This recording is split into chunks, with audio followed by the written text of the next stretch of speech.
আরপিওর দায়িত্বে যিনি আছেন, মূলত আমাদের যে আলোচনা যেগুলো নিয়ে আমরা জানতে এসেছি, আমাদের যে 2030 ভিশন যেটা ঘোষণা করা হয়েছিল কয়েক বছর আগে, সেখানে আমাদের একটা অঙ্গীকার ছিল, ঘোষণা ছিল যে প্রবাসী যে ভোট, সেই প্রবাসীদের ভোটের কি মানে অবস্থা এবং তারা দিতে পারবে কিনা, তাদের অগ্রগতি কীরকম। তো সেই ক্ষেত্রে আমরা আমাদের বক্তব্যগুলো শুনলাম পোস্টাল ব্যালটের মাধ্যমে তাদের ভোটটা হতে পারে, এটা নিয়ে তারা কাজ করছে। এই বিষয়গুলো আমরা সেখানে আলোচনা হয়েছে।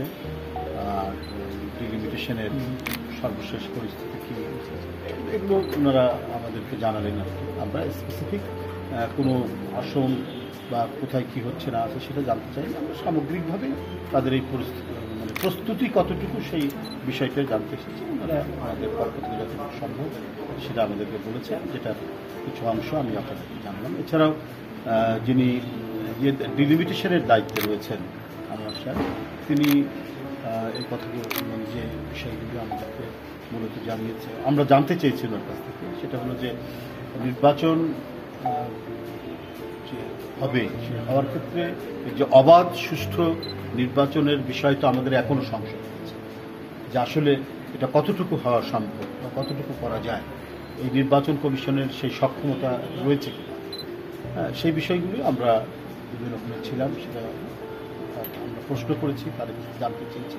তারা পূর্ণাঙ্গ প্রস্তুতির কথা বলেছেন, কিন্তু আমরা এও জানি যে প্রশাসনের বিভিন্ন স্তরে, এটাও তো একটা প্রশাসন, যদিও একটা ইন্ডিপেন্ডেন্ট বডি, এটা রাষ্ট্রের একটি স্বাধীন সত্তা, কিন্তু বিভিন্ন স্তরে স্তরে দোসররা বসে আছে।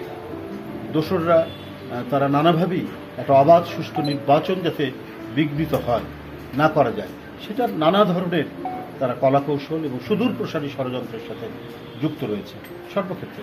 আপনার সিভিল প্রশাসন বলুন, সেখানেও যেমন রয়েছে, অনেক ঘটনায় দেখছি অনেক কিছুই হচ্ছে।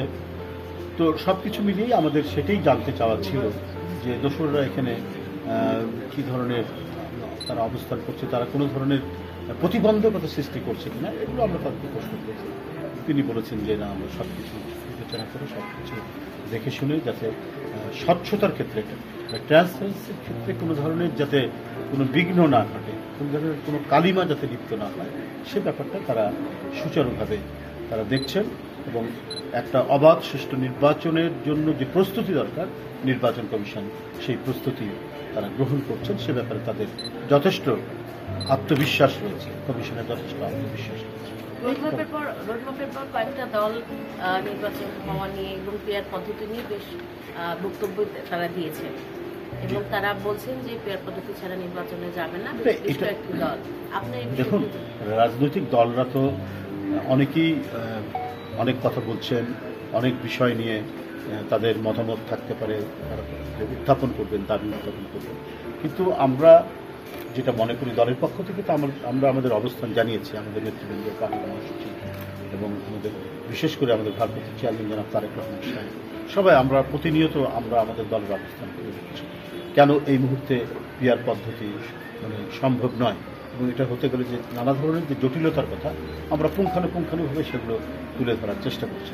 নির্বাচন কমিশন তিনি সমগ্র নির্বাচনের পৌরোহিত্য করবেন, তিনি সেটা ভালো মতো উপলব্ধি করবেন, উপলব্ধি করে একটা অবাধ সুষ্ঠু নির্বাচন এই মুহূর্তে করার জন্য যে কাজগুলি করা দরকার সেই পদক্ষেপগুলো তারা সেটা গ্রহণ করছেন। এবং সে সাংবিধানিক যে দায়িত্ব নির্বাচন কমিশন সংবিধান কর্তৃক প্রদত্ত হয়েছে সেই অনুযায়ী তাদের যে কাজগুলো সেই কাজগুলো তারা করে যাচ্ছে। তো সেই ক্ষেত্রে এই মুহূর্তে যে দাবিগুলো গ্রহণ করে একটা অবাধ সুষ্ঠু নির্বাচন সম্পন্ন করা যায় সেই কাজগুলি তারা করছেন এবং করতে সক্ষম হচ্ছেন বলে আমাদেরকে তারা জানিয়েছে। তো যাই হোক, আমরা মূলত সামগ্রিক যে আপডেট যেটা এই পর্যন্ত তাদের প্রস্তুতি কী এটাই জানার জন্য আমরা এসেছিলাম। তো সেই ক্ষেত্রে আমরা আরপিওর যে বিভিন্ন বিষয়গুলি আছে এবং আরপিওতে বিধিবদ্ধ যে বিধানগুলি আছে সেই বিধানের ক্ষেত্রে যে কথাটি এর আগেই বলেছি, একটা অবাধ সুষ্ঠু নির্বাচনের জন্য এবং ট্রান্সপারেন্সি স্বচ্ছতা নিশ্চিত করার জন্য যে বিধিবদ্ধ আইনগুলো রয়েছে সেই আইনগুলো দিয়েই জনগণের মধ্যে একটা আস্থা তৈরি হওয়া নির্বাচনের ব্যাপারে, যেটা 16 বছর যে আস্থাটি উঠে গিয়েছে সেই আস্থাটি নিশ্চিত করার বিষয়ে তারা অঙ্গীকার ব্যক্ত করছে। আপনারা তো অনেক বিষয়ে আলোচনা করেছেন।